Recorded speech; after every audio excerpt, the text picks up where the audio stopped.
జరుగుతున్న మరి సభా సమావేశాలు మీ అందరూ కూడా చూస్తున్నారు.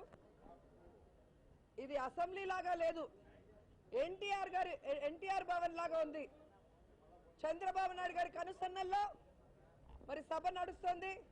ఆయన అనుకుంటే మైక్ ఇవ్వాలి, ఆయన పిలిచి మహిళలకి ఏం మాట్లాడాలి రోజా నోరు కట్టిపడేయడానికి నేర్పిస్తున్నాడు. చివరికి యనమల రామకృష్ణ గారు ఎంత దిగజారిపోయాడు అంటే నోరు తెరిస్తే అబద్ధాలు మాట్లాడటం తప్ప మరొకటి లేదు. ఆవు అంటే అనుభవం అంటాడు, మాకేం తెలియదు అంటాడు రూల్స్ పొజిషన్. ఈరోజు నేను ఒకటే అడుగుతున్నాను, నీకు రాజకీయ భిక్ష పెట్టిన ఎన్టీ రామారావు గారికే మైక్ ఇవ్వకుండా ఇదే అసెంబ్లీలో కళ్ళ నీళ్ళ పర్యంతం ఆయన బయటకు వెళ్లిన దృశ్యాలు ప్రజలు ఇంకా మర్చిపోలేదు. కాబట్టి చంద్రబాబు నాయుడు గారికి భజన చేసే కార్యక్రమాల్లో రూల్స్ మార్చి చెప్పి ఈరోజు మీడియాను కూడా పక్కదావ పట్టించాలనుకుంటున్నారు. అందుకే మీకు ఒకసారి ఆ రూల్స్ ప్రొసీజర్ చెప్పాలని వచ్చాను. As a rule, no questions are permitted after a statement is made by a minister because there is a no formal motion before the house on which debate may take place. In exceptional cases, allowed a few clarifications in respect of the statement if it related to an important matter అని. దానికి ఆయన చదివింది ఏంటంటే, speaker గారు యాక్చువల్గా ఆయన 4 లైన్లు చదవాలి, కానీ 2 లైన్లు వాళ్ళకి అనుకూలంగా లేదు కాబట్టి వదిలేసి మిగతా 2 లైన్లు చదివారు. కాబట్టి 4 లైన్లు చదువుతాను, ఒకసారి వినండి. Instead of asking questions then and there, it is open to members to raise discussion on a minister's statement by table a suitable notes. ఇది వదిలేస్తారు, ఇది మాట్లాడలేదు, వాళ్ళు చెప్పలేదు, జగన్ గారిని చెప్పనివ్వలేదు.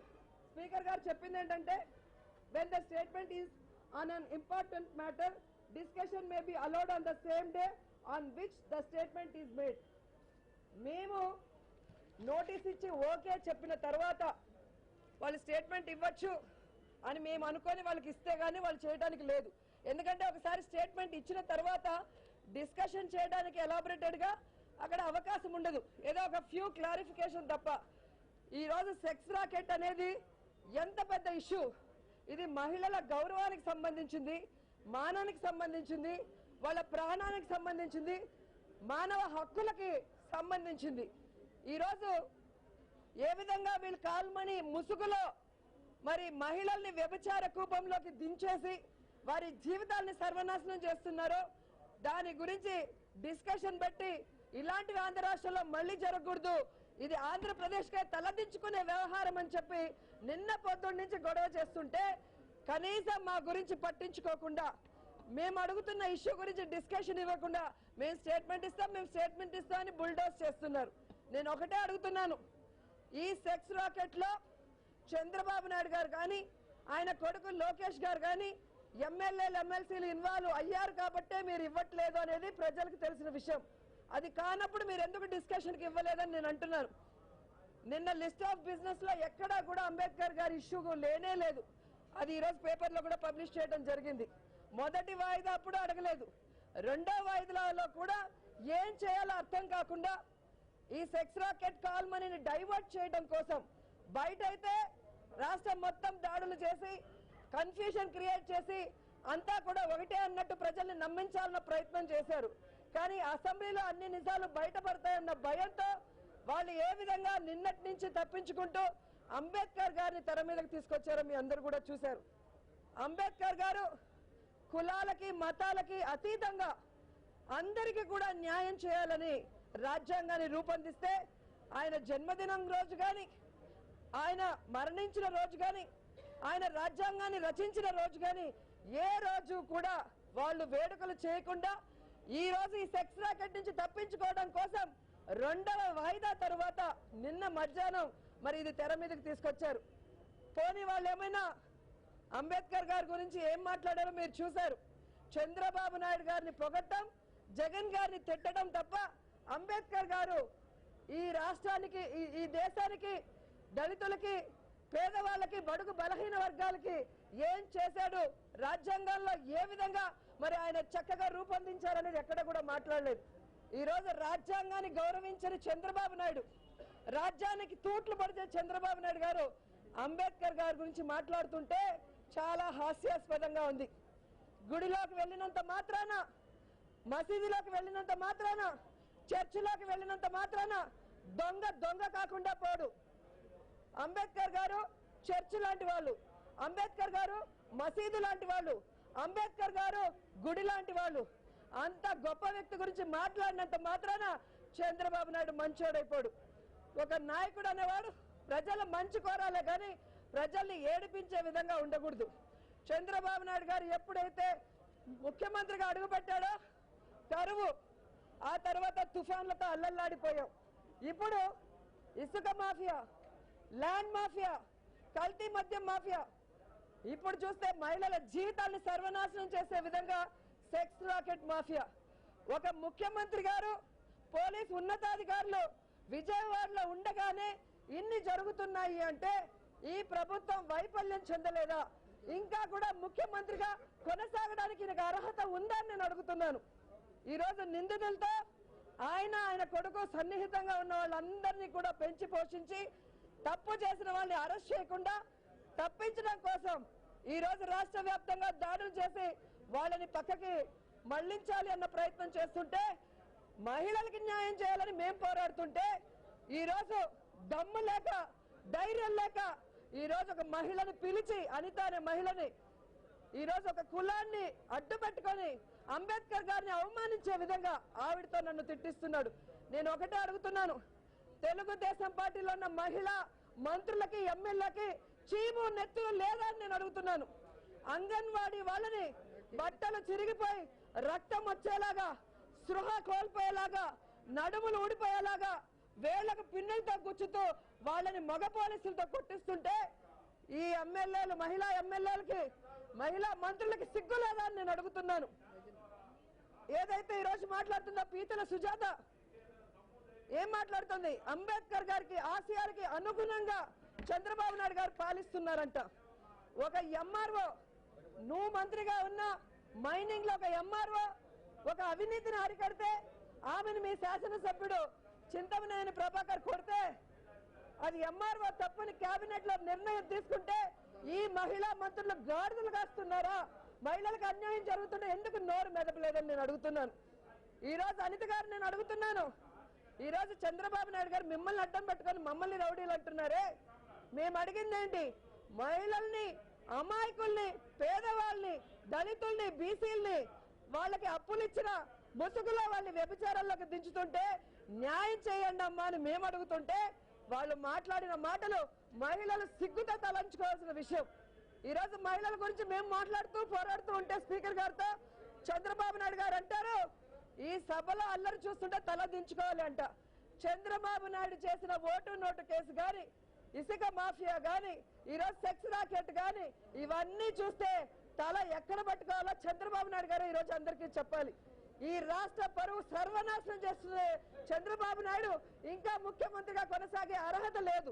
ఎందుకంటే ఈ రాష్ట్రం ఈయన సొత్తో, వీళ్ళ నాన్న సొత్తో కాదు. ఆయన ఏమైనా చేయొచ్చు, ఎంత చెడ్డ పేరైనా తేవచ్చుంది. ఈ రోజు ఓటు నోటు కేసులో నిందితుడిగా ఉన్న చంద్రబాబు నాయుడు అది తప్పించుకోవడానికి కేసీఆర్ తో ఎలా చెట్టా పట్టాలు వేసుకొని తిరుగుతున్నాడో అందరికీ తెలిసిన విషయం. ఈ రోజు నారాయణ కాలేజ్ లో ఇంతమంది చనిపోతుంటే అతన్ని శిక్షించకుండా అతనితో చెట్టా పట్టాలు వేసుకొని ఎట తిరుగుతున్నాడో మనం చూస్తున్నాం. ఈ రోజు వనజాక్షిని కొట్టిన చింతమనేనికి పనిష్మెంట్ ఇవ్వకుండా అతన్ని వెనకేసుకొని వస్తుండడం మనం చూసాం. అన్ని తప్పులు చేసి జైలుకు పోకుండా ఎవరి కాళ్ళైనా పట్టుకోగల చీకట్లో చిదంబరం కాళ్ళు కూడా పట్టుకొని తప్పించుకున్న చంద్రబాబు నాయుడు గారు, ఆయన పార్టీ సభ్యులు జగన్ గారి జైలు గురించి మాట్లాడతారు. ఈ రోజు జగన్ గారు జైలుకి ఎందుకు వెళ్లారు?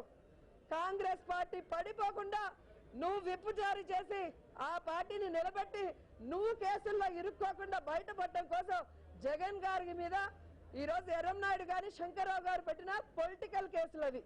ఈ రోజు జగన్ గారు జైలుకు పోయాడని సిగ్గు లేకుండా చెప్తున్న ఎమ్మెల్యేలు మీరు తప్పు చేసి బయట తిరుగుతున్నారంటే అది మీ గొప్పతనం కాదు. మీరు ఎవరి కాళ్ళైనా పట్టుకొని సిగ్గు లేని వాళ్ళని దీన్ని బట్టి అర్థమవుతుంది. ఇప్పటికైనా మానవత్వం ఉంటే, మీకు మంచితనం ఉంటే, మీ ఇంట్లో ఆడవాళ్ళు కనుక మీకు కరెక్ట్ గా అడ్వైస్ చేయగలిగితే ఇప్పటికైనా ఈ సెక్స్ రాకెట్ లో ఎవరైతే తప్పు చేశారో తెలుగుదేశం పార్టీ ఎమ్మెల్యేలు, ఎమ్మెల్సీలు, కార్యకర్తలు వాళ్ళని పార్టీ నుంచి బహిష్కరించండి, వాళ్ళని అరెస్ట్ చేయండి, వాళ్ళకి శిక్ష వేయించాల్సిందిగా మేము డిమాండ్ చేస్తున్నాం. అంతేగాని ఎప్పుడు చూసినా 10 ఏళ్ల నుంచి జరిగింది 10 ఏళ్ల నుంచి జరిగిందని సిగ్గు లేకుండా ఒకే క్యాసెట్ వేస్తున్నారు. 10 ఏళ్ల నుంచి జరుగుతుంటే 10 ఏళ్ల అపోజిషన్ లో ఉండి మీరు గుర్రాలకి పళ్ళు తోముతున్నారని నేను అడుగుతున్నాను. మరి ఆ కాంగ్రెస్ లో ఉన్న 33 మందిని మీ పార్టీలో ఎందుకు చేర్చుకున్నారు? ఈరోజు కాంగ్రెస్ సర్వనాశనం ఈ రాష్ట్రాన్ని చేస్తుంటే మరి గంటను మీ కేబినెట్ లో ఎందుకు తీసుకున్నారు? అప్పుడు కేబినెట్ లో ఉన్న ఆనం రామనారాయణ గారిని కానీ మరి టీజే వెంకటేష్ గారిని కానీ అలాగే శిల్పా మోహన్ గారు రెడ్డి గారు కానీ మీరు ఎట్లా మీ పార్టీలోకి తీసుకున్నారు? కాబట్టి అధికారం కోసం ఎలాంటి నీతిమాలిన రాజకీయాలైనా చేసే చంద్రబాబు నాయుడు చివరికి ఆడవాళ్ళ బతుకులను నాశనం చేసి కూడా అవి తప్పించుకోవడం కోసం అసెంబ్లీలో రౌడీజం చేస్తుంది తెలుగుదేశం పార్టీ అయిన మీరు ఇప్పటికైనా ముఖ్యమంత్రిగా హుందాగా ఉంటూ అన్యాయమైన కుటుంబాలకి భరోసా ఇవ్వండి. ఆ మహిళలకి మరి క్షమాపణ చెప్పండి. తప్పు చేసిన వాళ్ళని శిక్షించి భవిష్యత్తులో ఇలాంటి పునరావృతం కాకుండా చూడాలని కూడా డిమాండ్ చేస్తూ ఈ రోజు గొప్పగా అంగన్వాడీ వాళ్ళకి జీతాలు పెంచామని చెప్పి ఇష్యూని డైవర్ట్ చేయడానికి మీరు చూస్తున్నారు. ఈ రోజు అంగన్వాడీ వాళ్ళకి జీతాలు పెంచేలాగుంటే ఎందుకు మధ్యాహ్నం వాళ్ళని విజయవాడలో స్పృహ తప్పిపోయేలాగా కొట్టారని నేను అడుగుతున్నాను. వాళ్ళు ప్రాణాల మీదకి వచ్చి ఏమవుతుందన్న భయంతో ఈరోజు మీరు అనౌన్స్ చేశారు కానీ ఇవ్వటంలో మీకు చిత్తశుద్ధి లేదు. ఎందుకంటే ఆగస్టులో జరిగిన మరి మీటింగ్ లో సెప్టెంబర్ 1వ తేదీ నుంచి జీతాలు పెంచి అంగన్వాడీ వాళ్ళకి మేము ఇవ్వబోతున్నామని ఇదే ప్రెస్ మీట్ లో అచ్చెన్నాయుడు గారు పీతల సుజాత చెప్పినా కూడా ఈ రోజు డిసెంబర్ అవుతున్నా కూడా వాళ్ళకి ఇవ్వలేదు. ఈ రోజు వాళ్ళు స్పృహ తప్పిపోయి ఏ పరిస్థితుల్లో ఉన్నారో తెలియక భయపడి నెక్స్ట్ బడ్జెట్ సెక్షన్ నుంచి అని తప్పించడానికి మీరు కళ్ళబొల్లి కబుర్లు చెప్తున్నారు. మీరు కనుక అంగన్వాడీ వాళ్ళకి పెంచాల్సిన జీతాలు పెంచకపోతే ఖచ్చితంగా మేము వదిలిపెట్టాం. అలాగే సెక్స్ రాకెట్ లో ఎవరైతే తప్పు చేశారో వాళ్ళందరినీ కూడా మరి శిక్షించాలి. వాళ్ళని తప్పించడం కోసం రాష్ట్ర వ్యాప్తంగా వడ్డీ వ్యాపారం మీద రైడ్ చేసి అది కప్పిపుచ్చాలని ప్రయత్నం చేస్తే మాత్రం వదిలిపెట్టాం. అలాగే ఇంకొకసారి అంబేద్కర్ గారి ముసుగులో రాజ్యాంగ విరుద్ధంగా పనులు చేస్తూ అంబేద్కర్ గారిని అవమానించే విధంగా పీతల సుజాత గారిని అనిత లాంటి వాళ్ళని ఉపయోగించి ఈ రోజు అసెంబ్లీ అవమానపరిచే విధంగా మాట్లాడకూడదు కానీ మీకు ఇక్కడి నుంచి కూడా మేము తెలియజేసుకుంటున్నాం.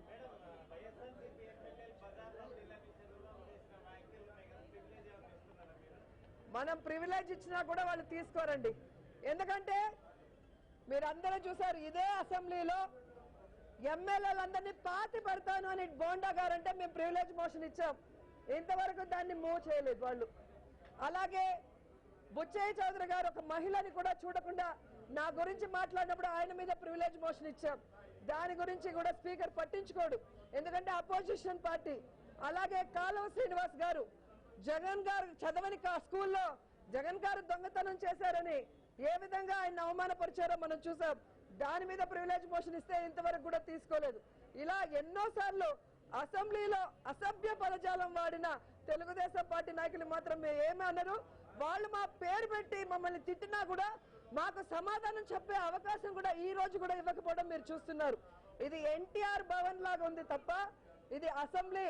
ఈ రాష్ట్రంలో ప్రజల ఆశీర్వాదంతో గెలిచి ఇక్కడికి వాళ్ళ కష్టాలను తీర్చడానికి వచ్చిన మమ్మల్ని ఒక కార్యకర్తల కన్నా హీనంగా, ఒక పని వాళ్ళ కన్నా హీనంగా మరి ఏ విధంగా కసురుకొని తోసేస్తూ మైకులు కూడా ఇవ్వకుండా వాళ్ళు రౌడీసం చేస్తున్నారో మనం చూస్తున్నాం. ఈ రోజు సైకో సోదిగాళ్ళు ఉన్న సైకిల్ పార్టీ సైకో పార్టీ.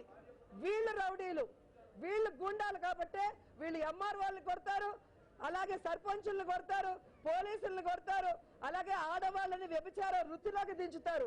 కాబట్టి ఎవరు ఎలాంటి వాళ్ళో ప్రజలకు తెలుసు. కానీ అసెంబ్లీని మీడియాను అడ్డం పెట్టుకొని ప్రజలకు అన్యాయం చేయాలనుకున్నా, ముఖ్యంగా మహిళలకు అన్యాయం చేయాలనుకున్నా మాత్రం చంద్రబాబు నాయుడు గారిని ఆయన ప్రభుత్వాన్ని వదిలిపెట్టాం.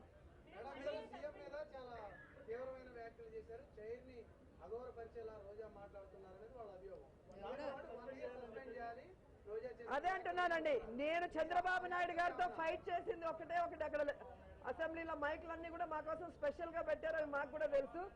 మేము ఒకటే కోరుకున్నాం, ఇప్పుడే రూల్ పొజిషన్ చదివాను, దాని ప్రకారం ఒక స్టేట్మెంట్ ఇచ్చిన తర్వాత డిస్కషన్ ఉండదు. ఒకవేళ ఏదైనా ముఖ్యమైన విషయము డిస్కషన్కి వచ్చినా 1-2 క్లారిఫికేషన్స్ చేయడానికి అవకాశం ఉంటుంది. కానీ అదే చెప్తున్నాను కాబట్టి కుదరదు. మాకు డిస్కషన్ తర్వాత స్టేట్మెంట్ అని అడిగాము, వాళ్ళు ఒప్పుకోలేదు. సో ప్రజాస్వామ్యాన్ని కూని చేస్తున్న సీఎం డౌన్. అలాగే చంద్రబాబు నాయుడు గారి ఏమన్నారు, చంద్రబాబు నాయుడు గారి కాదు ఏకపక్ష వైఖరి, నిరంకుశ వైఖరి. చంద్రబాబు గారి నిరంకుశ వైఖరి నశించాలి. ప్రజాస్వామ్యాన్ని అపహాస్యం చేస్తున్న చంద్రబాబు నాయుడు డౌన్ డౌన్. అలాగే sex racket CM down down, call money CM down down అన్నాం. అంతకన్నా మేము ఏం మాట్లాడలేదు. మీరు కావాలంటే మైకులు స్పెషల్ గా ముందర పెట్టుకొని ఉన్నారు స్పీకర్ గారి టేబుల్ కి, ఒకసారి వినండి. మాకు ఎటువంటి అభ్యంతరం కూడా లేదు. మాకు వాళ్ళతో కొట్లాట పెట్టుకోవడానికి వాళ్ళు మా ఎనిమీలు కాదు, వాళ్ళతో మాకు ఎటువంటి ప్రాబ్లం లేదు. కానీ ఈ రాష్ట్రంలో ప్రజలకు అన్యాయం జరిగితే ప్రతిపక్షంగా పోరాడాల్సిన బాధ్యత మా మీద ఉంది. ఒక మహిళా అధ్యక్షురాలిగా, ఒక శాసన సభ్యురాలుగా, ఒక మహిళగా మహిళల్ని అప్పులిచ్చే ఆ ముసుగులో వ్యభిచారంలోకి దించుతూ ఉంటే చూస్తూ ఊడుకుంటే అది ఇంకా సిగ్గుచేటు. అది తెలుగుదేశం పార్టీలో మహిళా ఎమ్మెల్యేలు మంత్రులు చీము నెత్తరు లేకుండా ఉంటున్నారేమో కానీ మా మహిళలు అలాంటి వాళ్ళు కాదు. ప్రతి ఒక్క ఇష్యూలో, అది డ్వాక్రా విషయంలో కానీ, అంగన్వాడీ విషయంలో కానీ, నిరుద్యోగుల విషయంలో కానీ, ఇప్పుడు కాల్ రాకెట్ విషయంలో కానీ, కల్తీ మద్యం విషయంలో కానీ, దేంట్లో కూడా మహిళలకి అన్యాయం జరిగితే పోరాడతాం. ప్రభుత్వం మెడలు వంచి తప్పు చేసిన వాళ్ళని శిక్షించేంత వరకు వదిలిపెట్టాం.